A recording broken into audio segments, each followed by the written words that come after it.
Chairman Kim and I will meet again on February 27th and 28th in Vietnam.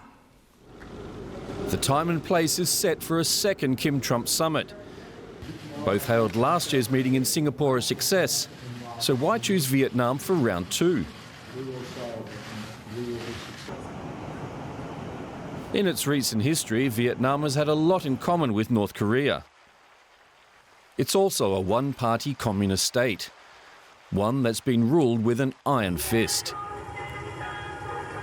Its regime reinforced by propaganda and personality cults. And in the past, it's seen open hostility to Western culture and influence. It's been isolated and an international pariah. But since 1986, Vietnam has taken a different path, with reforms that have opened it up to foreign business.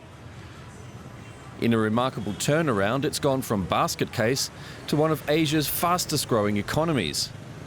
Could Vietnam-style change be a good fit for North Korea?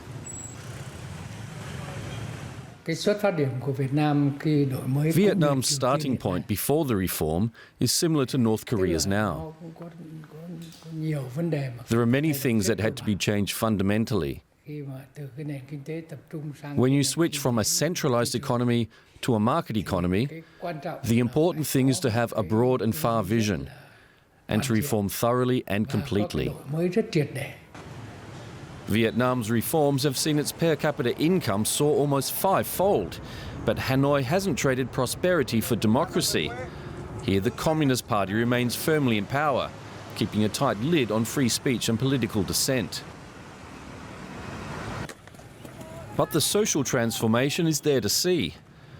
The sight of skateboarders in front of Lenin's statue in Hanoi would have been unimaginable not long ago.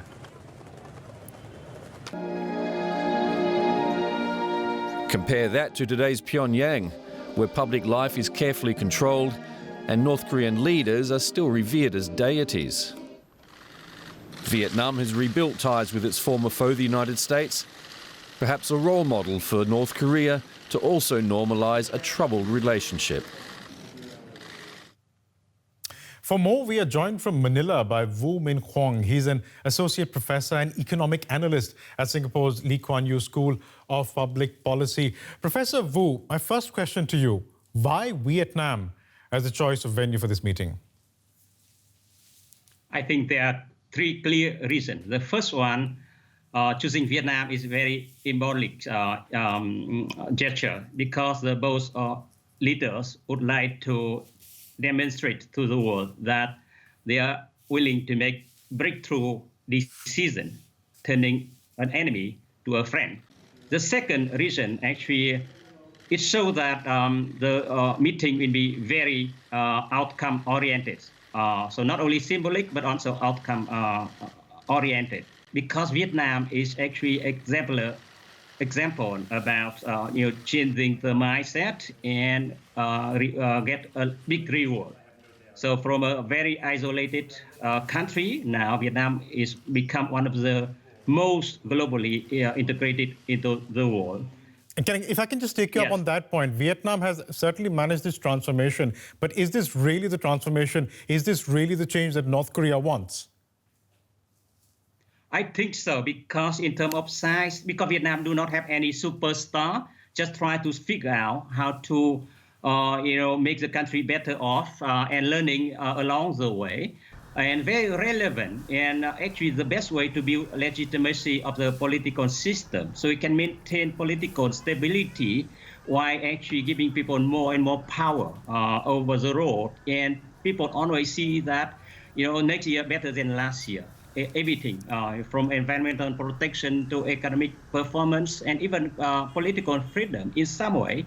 Of course, you are at low level, but you see significant improvement every year. Just on that point about political stability, Professor Vu, you have held positions in the Vietnamese government. How sustainable do you think is this combination of one-party rule with political stability and liberalized economic policies? How sustainable is this for any economy?